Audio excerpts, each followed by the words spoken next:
शिक्षा है। प्रत्येक जीवन का एक एक क्षण शिक्षा है। लेकिन जब कुछ अच्छे कार्य बालक देखते हैं तो वही खुद समझकर संस्कार बन जाते हैं। एक छोटे से बालक ने किसी को गाली देते सुना और घर का ही व्यक्ति है और सब लोग हंस रहे हैं उसकी बात पर, उसकी गाली पर, तो बच्चे को लगता है जब सब हंस रहे हैं मैं दूंगा तो कितना अच्छा होगा। बन गए संस्कार, हो गए, उसके मन में प्रवृत्ति आ गई और वो उससे भी तेज देगा। इसलिए अपने घर का माहौल बदलें। संस्कार इन कॉन्वेंट और बड़ी बड़ी यूनिवर्सिटी में नहीं मिलने वाले आपको। कहां मिलेंगे? आपके घर से मिलेंगे। हम सोचते हैं अपना फिजूल खर्च इनमें बालकों में लगाएंगे, हम भी हमारा छोड़ते हैं, कितना दिमाग हम कहां से लगाएंगे, ये बच्चे स्कूल में पढ़ते रहे वही संस्कार मिलते रहेंगे। तो याद रखिए आप बहुत बड़ी गलती कर रहे हैं। अपने बालकों को अच्छे संस्कार दे करके, अच्छे उपदेशित करके उन्हें अच्छे मार्ग पर लगा सकते हैं। आजकल बालकों के मन में, क्योंकि बालक बाहर की चीजों को ज्यादा ग्रहण करता है, अपने भारत की चीजों को नहीं, उसका एक मुख्य कारण है हमारी शिक्षा प्रणाली, हमारी शिक्षा की व्यवस्थाएं।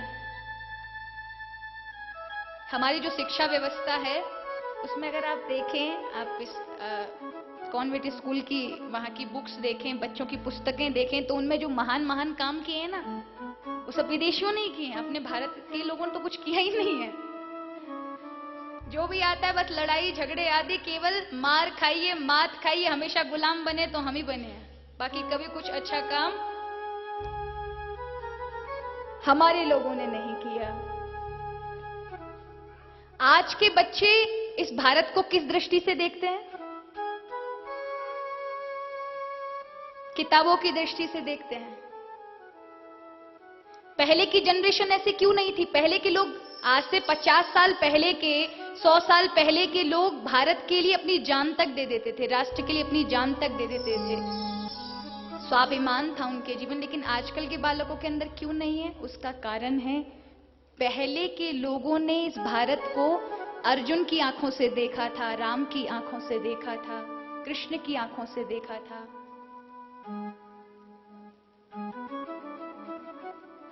लेकिन आज के बालकों ने इस भारत को वास्को डिगामा की आंखों से देखा है, कोलंबस की आंखों से देखा है। कैसा था भारत? ऐसा था। बस इसीलिए अपनी भारतीय संस्कृति को नहीं समझ पाते।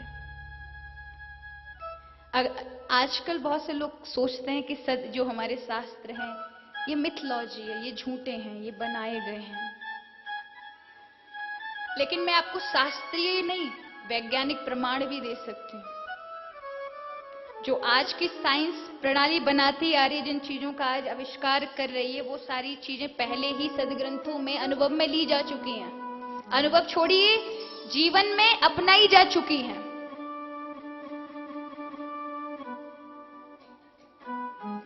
और तो छोड़िए, टाइम का मैनेजमेंट जो है, हमने जो 60 सेकंड का, 1 मिनट 60 मिनट का, 1 घंटा, जो ये टाइम मैनेजमेंट बांट रखा है 24 घंटा, सेकंड से एक ब्लैंक का हो गया, इससे नीचे तो नहीं है। लेकिन इससे भी नीचे की छोटी छोटी इकाई का वर्णन केवल कथा भागवत में मिलता है, समय विवरण में। एक छोटी सूक्ष्म से सूक्ष्म भी समय को क्या कहते हैं। कितने सिद्धांतिक थे हमारे ऋषि मुनि, लेकिन हम नहीं समझ पाए। अब समझने की आवश्यकता है। जागें। बालकों को, आजकल के बालकों को यही नहीं पता भागवत कथा और भागवत गीता में क्या अंतर है। अब उन्हें कहां से पता, जब माता पिता को ही पता ना हो कि भागवत गीता और भागवत कथा क्या है। कुछ लोग तो मुझे आकर बोलते हैं आपकी भागवत गीता में बड़ा आनंद आया। मुझे लगा मैंने कब बोल दी भैया भागवत गीता, हमने तो भागवत कथा बोली है। उसका कारण अध्ययन ना होना, पूर्णतया पता ना होना।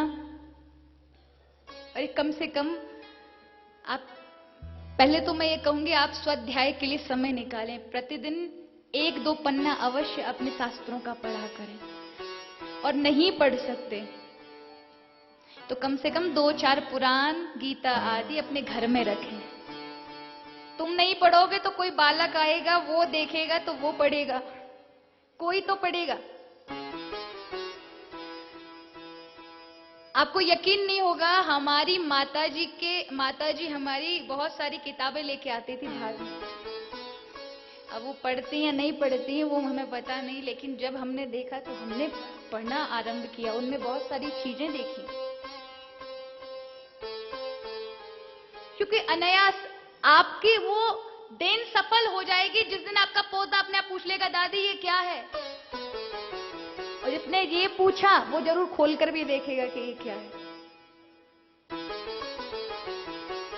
और वो नहीं तो कभी ना कभी तो ऐसा अवसर आएगा। तो मेरे कहने का मतलब है कि आप संस्कार दें तो केवल शिक्षा को माध्यम ना बनाएं कि शिक्षा से ही आपके बालकों को संस्कार मिलेंगे। संस्कार घर से मिलते हैं, और जैसे आप संस्कार पाते हैं वैसा आपका स्वभाव, आपका व्यवहार, आपका स्वरूप, आपका चरित्र बनता है।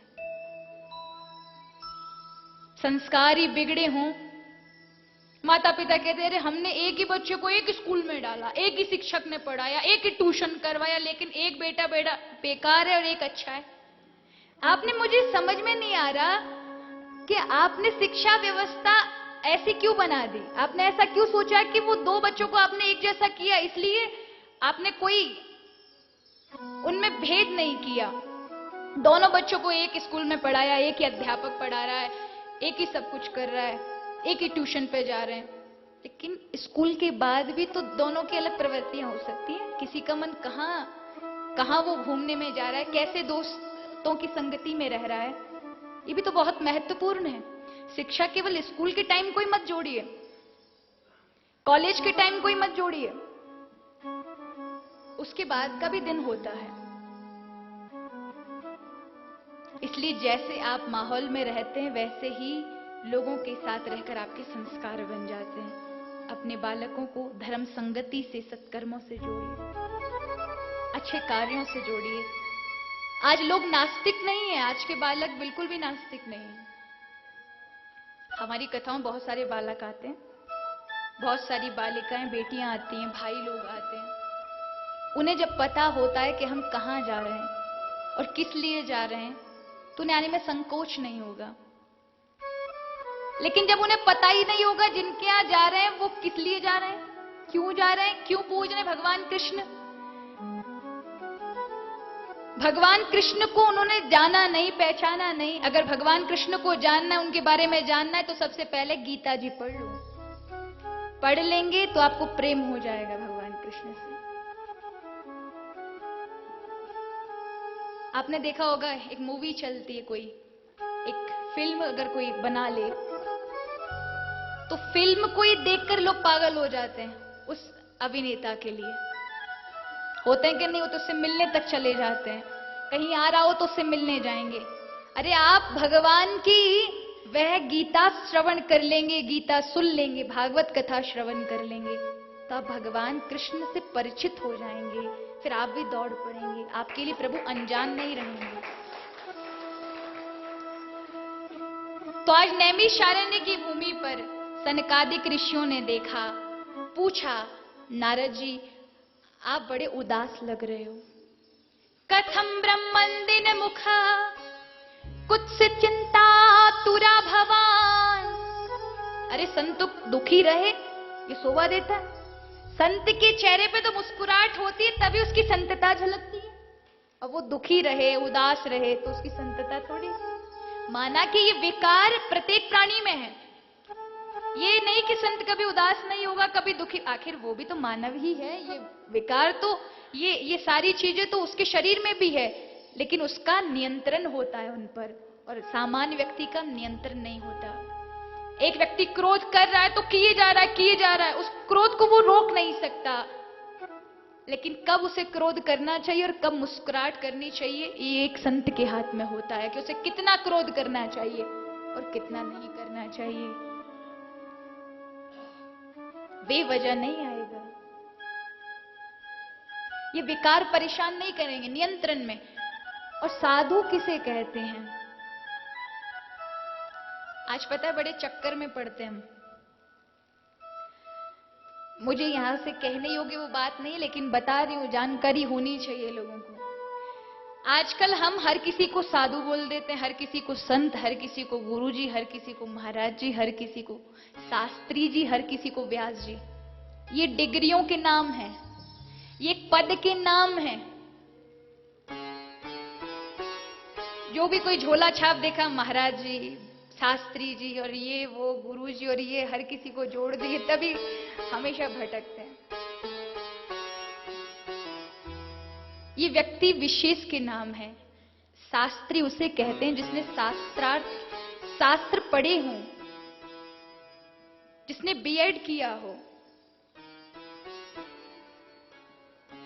वो शास्त्री कहलाता है। जिसने वेद आदि का अध्ययन किया है और जिसने शास्त्रों का भरपूर अध्ययन किया है, वह व्यास कहलाता है। संत कौन है? जैसी जिनकी वाणी है वैसा ही उनका मन है, वैसे उनके सिद्धांत हैं, वो संत हैं। साधु कौन है? जो दूसरों पर करुणा करते हैं, दूसरों पर कृपा करते हैं, उस छवि का नाम साधु है।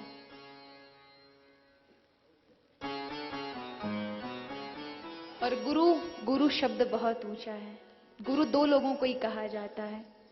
एक शिक्षा देने वाला, जो आपको स्कूली टाइम में शिक्षा देता है, लेकिन उसमें भी सबसे बड़ी गुरु मां होती है, जो आपको वाणी देती है, संसार से परिचय कराती है। लेकिन गुरु, वो एक जो शब्द है शिक्षा का, वो एक समय तक ही निर्धारित है, एक समय सीमा तक ही बंधा है। लेकिन एक जो गुरु होता है वास्तविकता में, जिसको गुरु कहा जाता है, वो वह है जो संसार में पड़े हुए, अंधकार में पड़े हुए जीव को परमात्मा से लाकर जोड़ देता है।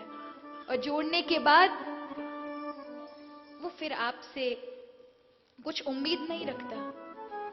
वो बस आपसे भजन की, ठाकुर जी के नाम की ही उम्मीद रखता है।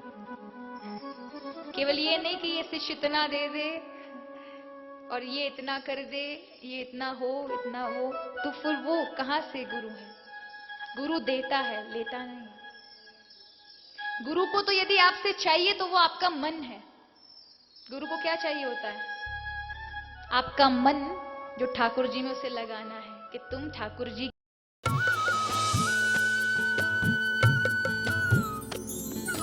सर्वधर्म संगम, धर्म के सच्चे प्रहरी।